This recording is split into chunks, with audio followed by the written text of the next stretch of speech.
안녕하세요. 국토교통부 장관 원희룡입니다.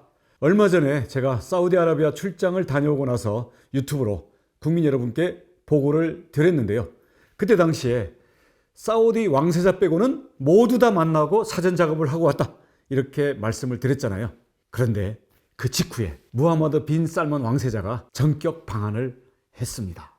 약 20여 시간의 짧은 시간이었지만 한국 정부와 그리고 기업들과 많은 합의를 하고 갔는데요. 그때 제가 총리님과 함께 사우디 왕세자를 입국 영접을 했고요. 한국에 있는 모든 일정을 영해 수행 장관으로서 왕세자와 함께 했습니다. 그 이후에 왕세자가 일본에 가기로 되어 있었는데 무슨 이유에서인지 일본 방문을 취소하고 그냥 사우디로 이제 귀국을 해버렸습니다. 우리 한국의 입장에서는 많은 투자 그리고 협력 사업을 이미 약속을 하고 갔기 때문에 우리 한국으로서는 나쁘지는 않은 소식이다, 이렇게 생각을 해봅니다.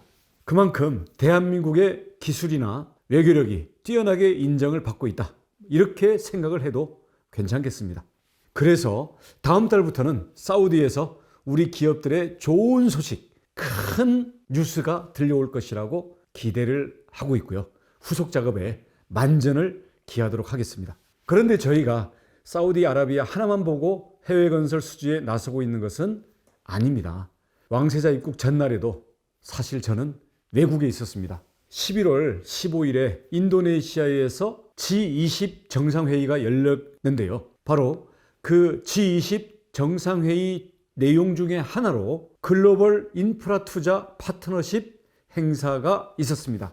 이 행사는 저소득 국가들의 대규모 인프라 투자 수요에 대한 대응을 하고 국가 간의 인프라 격차를 줄이기 위한 목적으로 만들어진 자리인데요. 참여하는 나라들의 정상이 회의를 진행하도록 되어 있는 행사였습니다. 우리나라도 윤석열 대통령께서 참석할 예정이셨는데 시진핑 중국 주석과 갑자기 일정이 잡히는 바람에 제가 관계기관의 장관으로서 대리 참석을 했습니다. 원래는 정상이 아니면 발언권을 안 준다라는 게 회의의 입장이었는데요. 막상 거기에 인도네시아 장관들이 주최 측이었기 때문에 저와 친분이 있어서 저에게 발언권을 예정이 없이 주었습니다. 그래서 윤 대통령께서 발언하셔야 될 내용을 당당하게 다 대독을 잘 하고 왔고, 그래서 현지에 보도도 잘 나갔습니다. 마침 이 자리에는 가보니까요, 바이든 대통령, 그리고 유럽연합의 집행위원장, 일본의 기시다 총리, 영국의 이번에 새로 취임한 스넥 총리, 캐나다의 트리도 총리, 독일의 숄츠 총리가 다 제 옆자리에 앉아서 회의를 했습니다. 원래는 윤석열 대통령께서 그 자리에 있어야 되는데 제가 대신 앉았는데요. 그 느낌이 뭐랄까, 처음에는 상당히 떨릴 줄 알았거든요.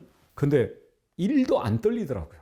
그리고 옆자리에 앉은 영국의 스넥 총리나 캐나다의 트리도 총리와는 영어로 인사도 나누고 사진도 같이 찍고, 그리고 폴란드의 미사일 사태 이런 얘기도 잠깐 나누고 그랬었습니다. 그래서 저로서는 윤 대통령의 배려 덕분에 아주 소중한 체험을 할 수 있었고 성과도 아주 좋았습니다. 자, 그리고 G20 정상회의와는 별개로 한국과 인도네시아 간의 비즈니스 라운드 테이블에도 참여를 했습니다. 이 자리에서 한국과 인도네시아 간의 경제협력 양해각서 MOU라고 그러죠. 10건 넘게 체결이 되었습니다. 이게 왜 중요하고 꼭 필요한 것이냐 하면요, 인도네시아가 현재 신수도 이전을 추진하는 중이기 때문입니다. 수도 이전을 지금 벌이는 이유는 현재 수도 자카르타의 인구가 폭증하고 있고요, 침수로 인한 환경 문제가 심각해지고 있기 때문입니다. 따라서 2024년 8월 17일 인도네시아의 독립기념일에 누산타라라는 곳으로 수도가 이전됩니다. 이 사업은 어떻게 보면 인도네시아의 명운을 걸고 진행된다고 해도 과언이 아닌데요. 얼마나 의욕적으로 진행이 되고 있냐면 신수도 정책만을 담당하는 신수도청을 만들고 그 장을 장관으로 임명해서 추진을 하고 있는 상태입니다. 그런데 우리 대한민국이 신도시 건설에 대한 노하우를 전 세계적으로 인정을 받고 있는 나라 중에 하나이기 때문에 특히 단기간에 도로, 철도, 공항과 같은 대규모 인프라를 자체 개발하고 건설을 할 수 있는 나라는 우리 대한민국이 거의 유일합니다. 그렇기 때문에 이렇게 거대한 신수도를 건설하는 입장에서 관심이 안 갈 수가 없겠죠. 그래서 인도네시아의 신수도청 장관이 서울에 온 적이 있습니다. 아직 모르셨죠?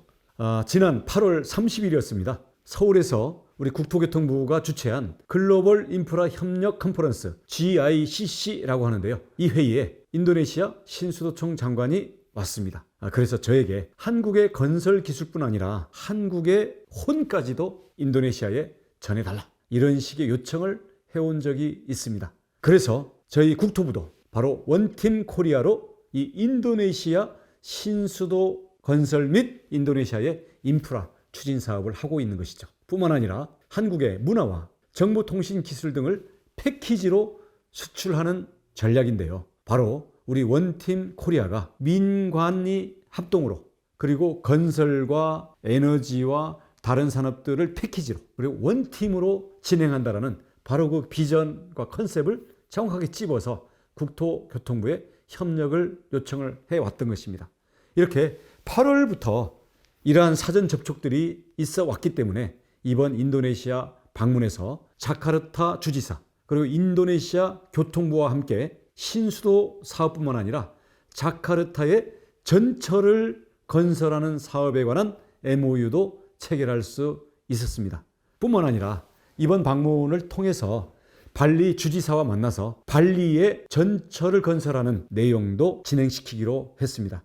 여러분, 신혼여행이나 그 인생 여행으로 발리들을 많이 가시잖아요. 그 교통난이 보통이 아닙니다. 근데 그 발리의 교통난을 바로 한국 기업과 한국의 공기관이 참여하는 전철 건설을 통해서 앞으로 전 세계의 발리 관광객들의 한국의 기술, 산업을 체감할 수 있는 그런 기회로 만들 수 있게 될 것 같습니다. 우리나라가 이미 자카르타에서 1단계 전철 건설 사업을 성공적으로 수행했기 때문에 또 앞으로 여러 다른 사업과도 함께 문화사업, IT 산업과도 함께 우리가 인도네시아 전체를 지원할 거기 때문에 우리 한국의 경쟁력이 인도네시아에 충분히 어필이 되고 있는 상태입니다. 그리고 아까 말씀드렸던 신수도청 장관과 공공사업주택부 장관과는 수도 이전 사업에 필요한 공무원 주택 시범사업 추진, 그리고 스마트 시티 등의 우리 한국 기업들이 진출할 수 있는 기반을 마련하고 협력을 아끼지 않겠다는 약속도 받을 수 있었습니다. 그래서 이번에 LH가 인도네시아와 협상 개시 승인서를 발급받았고요. 그 사업비는 약 6천억 원 정도를 예상하고 있습니다. 우리 정부와 국토부뿐만 아니라 우리나라 기업들도 함께 가서 신수도의 모빌리티와 스마트 시티 조성 사업에 관한 MOU도 맺고 돌아올 수 있었습니다. 아울러 배터리 산업의 세계 최강인 엔솔이 인도네시아에 배터리 공장을 만들고 있고요. 바로 그 옆에는 현대자동차가 전기자동차 공장을 역시 만들어서 인도네시아의 국민차 전기차를 생산하는 프로젝트도 지금 착착 진행이 되고 있습니다. 자, 우리 정부는 정부대로, 또 공기업은 공기업대로, 일반 기업은 기업대로 참 기대가 많이 되는데요. 요즘에는 제가 우리 국토부 세종 사무실보다 공항을 더 자주 가는 느낌입니다. 비행기를 많이 타고 또 릴레이 회의를 하고 또 시차 적응을 하고 이러다 보면 굉장히 몸이 힘들기도 합니다. 우리 원래 예정에 없던 그런 사람들의 면담 요청까지 들어오고 하다 보면 몸은 힘들지만 영혼을 던져서 투자처와 또 외국의 정부기관과 기업들을 만나고 있습니다.